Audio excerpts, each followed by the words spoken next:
Hi, my name is Joe Cernik. I'm a member of the faculty here at Lindenwood University in St. Charles, Missouri. And this is a show called Insight. We usually discuss books on politics, both domestically and internationally, sometimes historical books that provide some insight into the present, sometimes broader atmospheric or trend analysis books that give some insight into looking at broader political developments.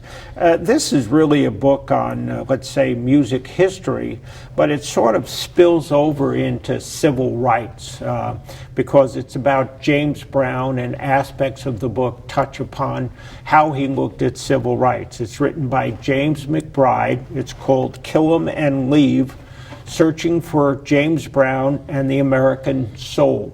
Now, joining me on the show today are two Lindenwood University students. To my immediate right is James Hechler, and to James's right is Michael Williams. So I wanted to read a quote from the book, and then we can jump into a discussion about it. The author writes, "He is easily one of the most famous African Americans in the world, and arguably the most influential African American in pop music history. His picture hangs on the walls of African homes and huts where people don't even know what he did for a living. His imprint has been felt throughout Western Europe, Asia, and the Far East. His dances, his language, his music, his style, his pioneering funk, his manner of speaking are stamped into the American consciousness as deeply as that of any civil rights leader or sports hero. He is arguably the most misunderstood and misrepresented African American figure of the last 300 years, and I would speculate that he is nearly as important and as influential in American social history as, say, Harriet Tubman or Frederick Douglass." Arguably, as the author stated, James Brown's style of music has really become synonymous with what he has termed black culture. And we still see that effect that he had on pop music back in the 60s, even up to the present day with R&B. So, unfortunately, he died over 12 years ago, and his popularity is kind of at a phase right now where it's really not on a high right now. I'm sure it will probably reemerge at some point later on in the future, but like most celebrities, within the first 10 to 20 years since a celebrity has died, there really isn't a whole lot of popularity or flair circled up around. I mean, shoot, even his hometown doesn't really have any monuments or any day to commemorate him yet at this point. I think that's one of the most interesting things that comes along with James Brown, is that he was such a controversial figure, not only to the African American community, but like overall in the music industry. And seeing his impact on music, and then finding out through interviews the person that he really was, and his perspective on civil rights and the environment in a whole is actually very interesting. The book is sort of trying to understand who he is. So this expression, kill him and leave, you see this repeated a few times through the book as a way of saying that Brown sort of played it, say, close to the vest, that he didn't really want people to know who he was. And some of the way the author approaches this is, he says, because James Brown was from the South, and so being black and from the South, associated with Southern history and how blacks fed into the South, there was this constant fear of, and he puts it down as the white man, and that as a result you're going to see this sort of concern that you're still always fearful about somehow not wanting to step over a certain line, and so you're going to see this relationship of black and white. And he says this sort of carries over into some reason why people don't understand him well, or why he's misunderstood. One of the main reasons why James Brown himself is not understood very well is because he came from a culture that in of itself was very complex. The author talked about how there really is no one book out there that can fully enclose and describe the culture of the South during the last 150 years. So with that in mind, even on the eve of the civil rights, Brown, found himself still being subjected to those old stereotypes and racial stigmas that were attached to him and other blacks as well as that divide that was between blacks and whites in the South. And it really spilled over into the rest of the country right up until the 1960s when he started to make those changes. Going off of the fear aspect, one of the things that I found is interesting that a lot of people misunderstood from him, because he would go out there and perform, and then he would get to off stage or behind the scenes, and he would totally seclude himself from everything. There was an interview, I believe the interviewer's last name is Bobbitt. He had an interview with him, and James Brown was recited saying that he was one of the only ones that got close enough to actually know him because of his outlook on civil rights at the time. It was just, he framed himself around his perspective, and when he was on stage you couldn't see it, but when it was off stage he took like his totally different mentality. Just to put him into a perspective here, so he has a 45-year career. He sells more than 200 million records. He recorded 321 albums. He had 16 of them were hits. He wrote 832 songs. He had 45 gold records. So that's a great deal of output that he ends up having, so it's understandable. And this is a book that's only written 3 years ago. It's written in 2016. So I think the author is trying to sort of realize at some point there's always a revival. And so that probably he's anticipating that at some point suddenly James Brown will be rediscovered. And then you'll wonder about how people will be reflecting on him.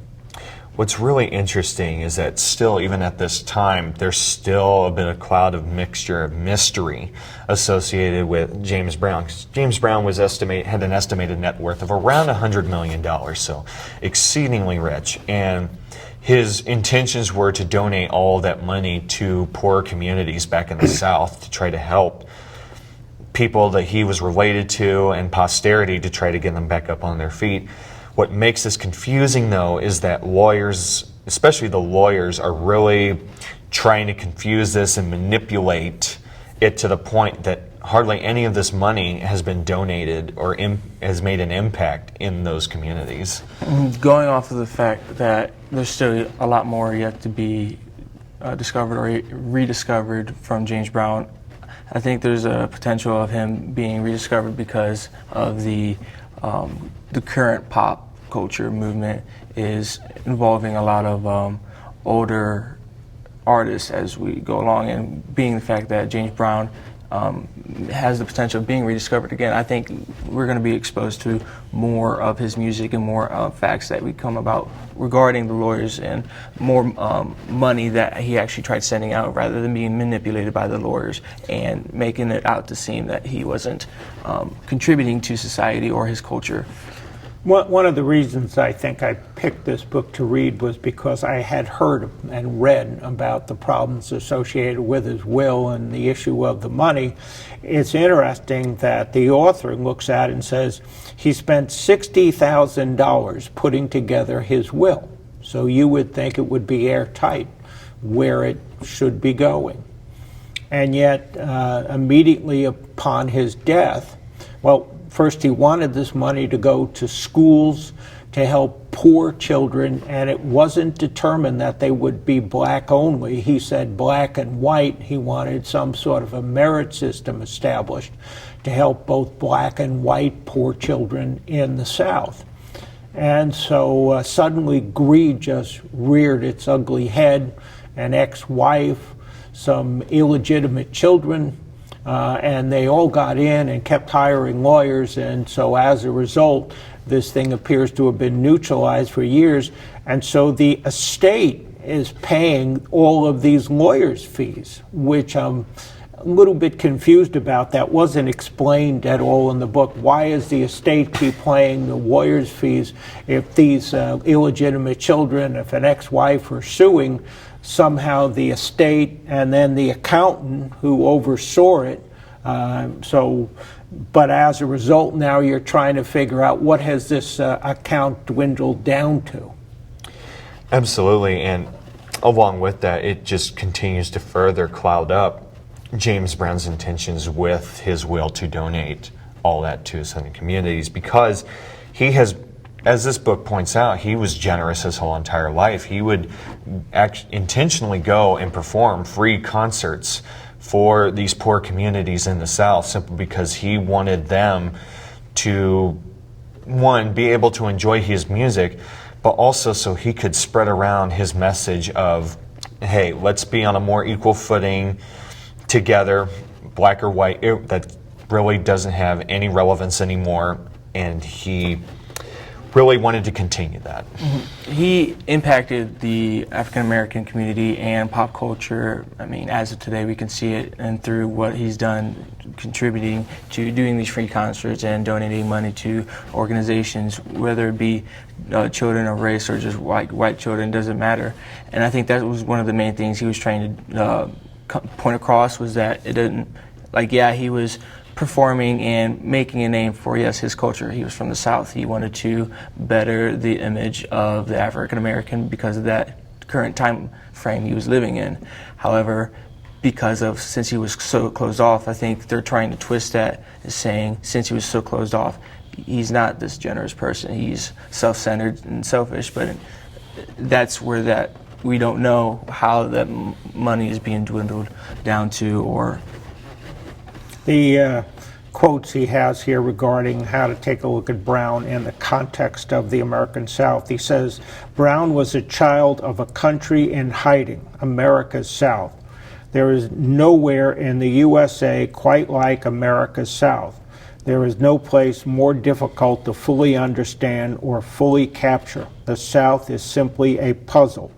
You cannot understand Brown without understanding that the land that produced him is a land of masks. The people who walk that land, both black and white, wear masks and more masks, then masks beneath those masks.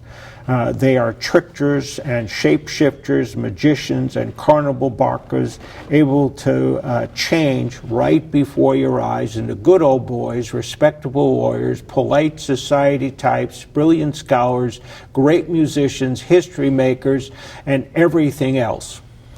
Southern culture is most certainly glorified throughout American history. We get these ideas of, Southern hospitality, and people are always there and friendly and ready to welcome you into their homes and all that. And they try to create this stigma that blacks and whites have historically gotten along pretty well, and you can see that in older films such as Gone with the Wind or Song of the South. And the reality of that is that is all manipulated and masked up, where in reality the Ku Klux Klan was alive and well even as late as the 40s and 50s in the South, and there were still, unfortunately, lynchings that were still going on even then.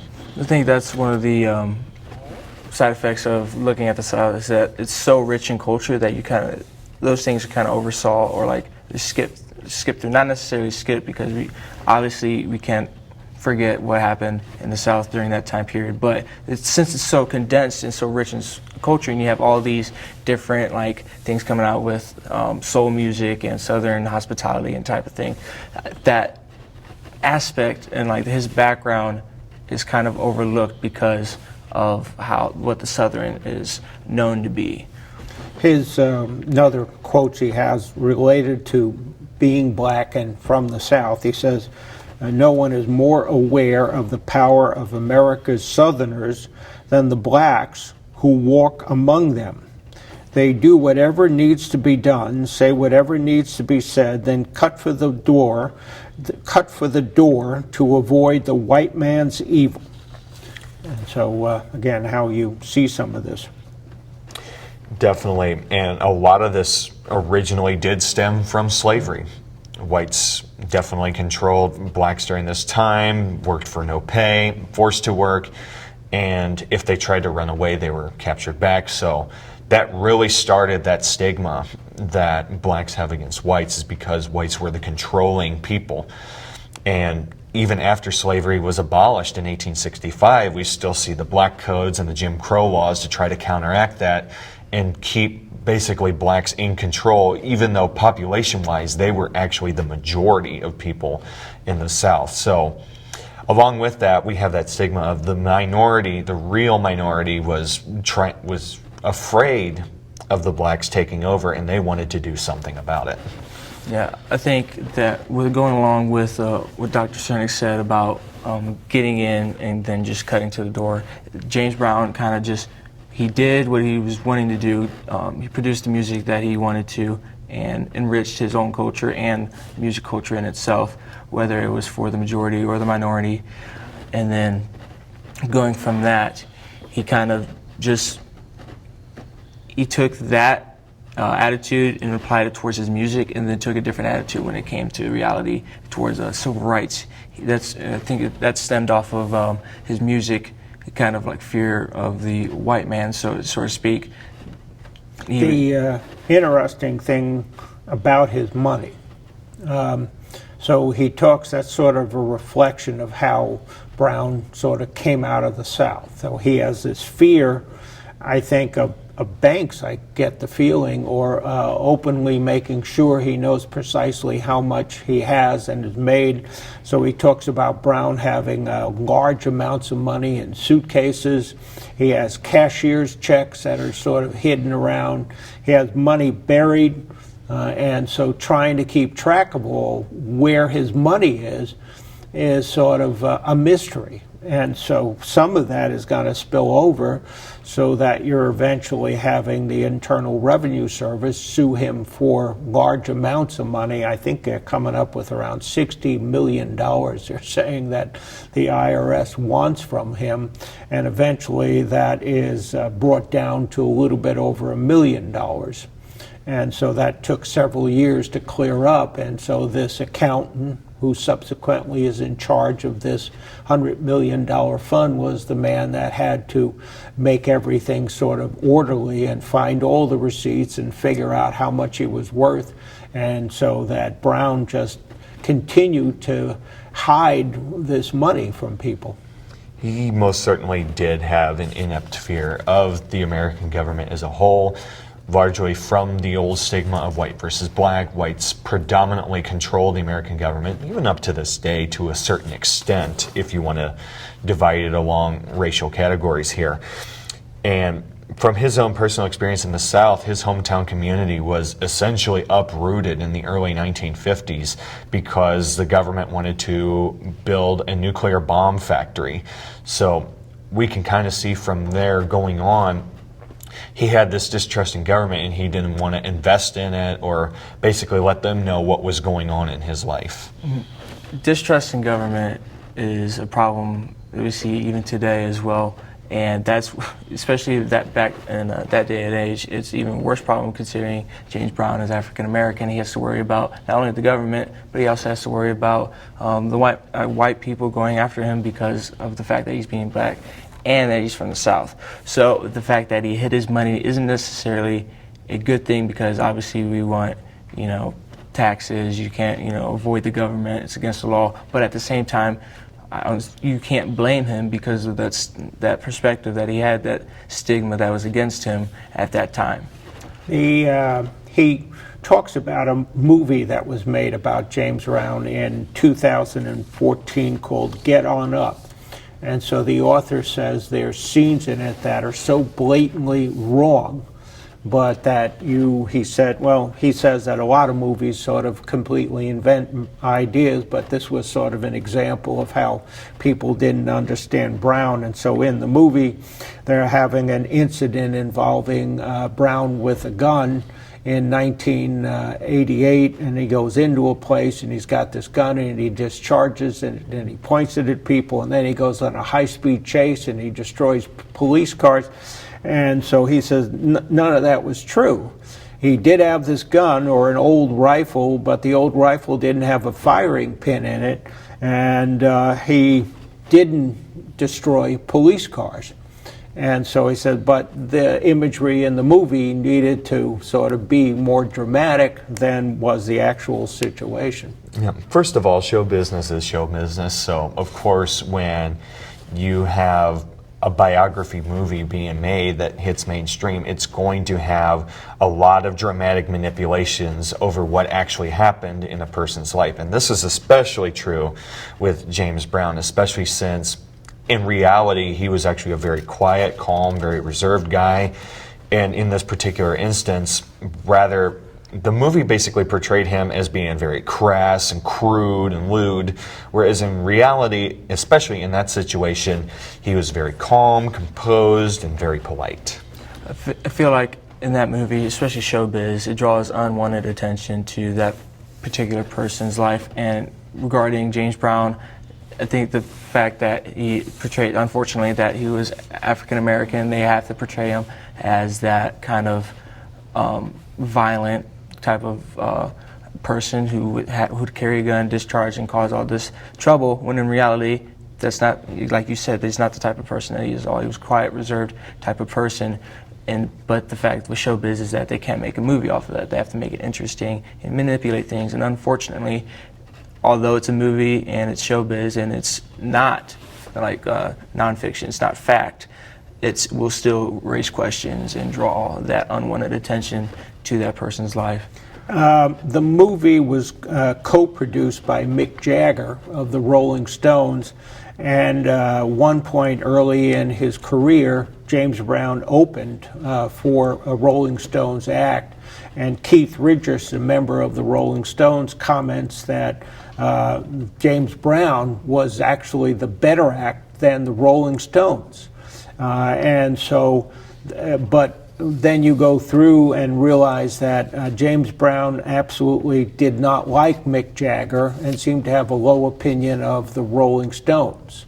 And so it's sort of interesting how it ties back to this movie that was made about James Brown, but the movie is not really seen the way he is. Yeah, this aforementioned concert occurred back in 1964, and this was really James Brown's first major big hit. And unfortunately for him, there were still racial stigmas attached to him, especially during that time. And since the Rolling Stones was a primarily white band, they kind of just cast him aside because he was basically the rookie in the music industry, whereas the Rolling Stones were at that time very well established. So I think James Brown only ended up appearing on a magazine with Rolling Stones only once, and it was decades later, after the 60s. To go along with that, I think the reason why that is not only because of James Brown's attitude towards the social life as it is, but the fact that Rolling Stones audience was not the target audience the same for James Brown.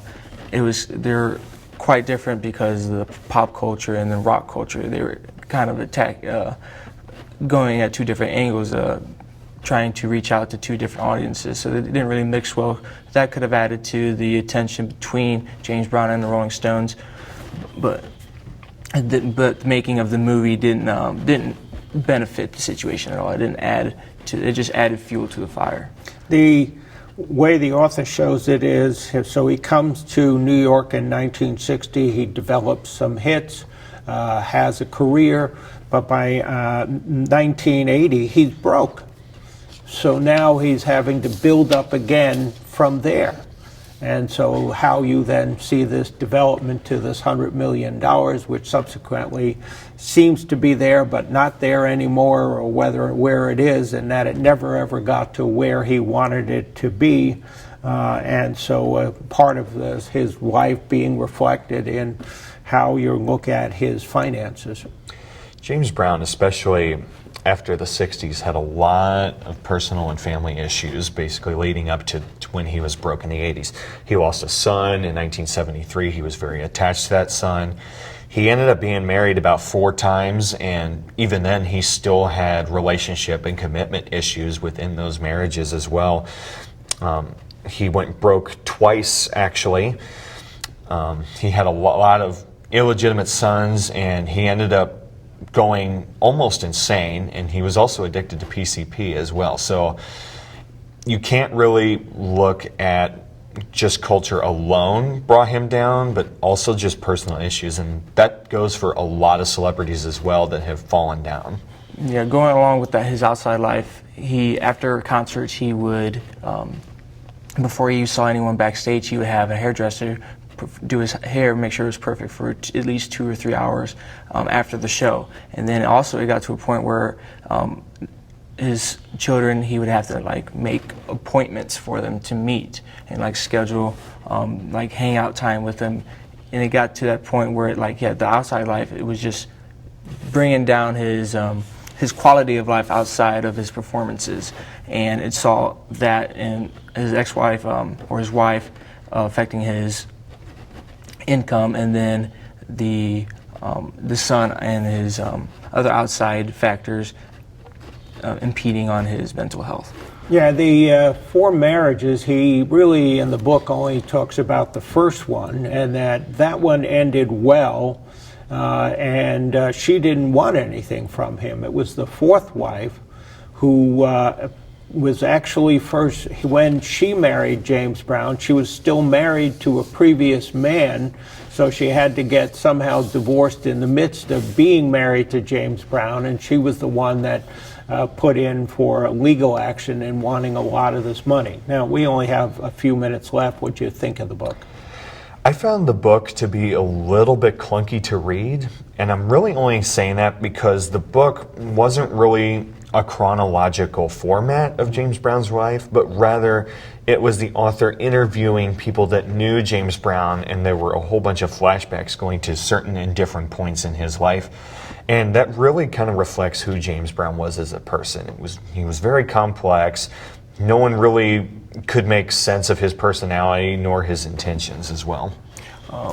I think that I found the book interesting because of the fact that it was rich in information about not only James Brown's outside life, but also the impact that he had on the culture itself. But yes, the way that the book is structured is very flashback, like a movie where they cut scenes and you see something else, and then they go back and you're kind of like, where am I, type of thing. So that was kind of like the one thing that I took away from the book, but it is rich in information, and I did kind of find it very interesting. Yeah, it's a good book. There are sections in the book that discuss him with Al Sharpton, and Al Sharpton was sort of influenced regarding how Sharpton approached civil rights issues, particularly the issue of voter registration.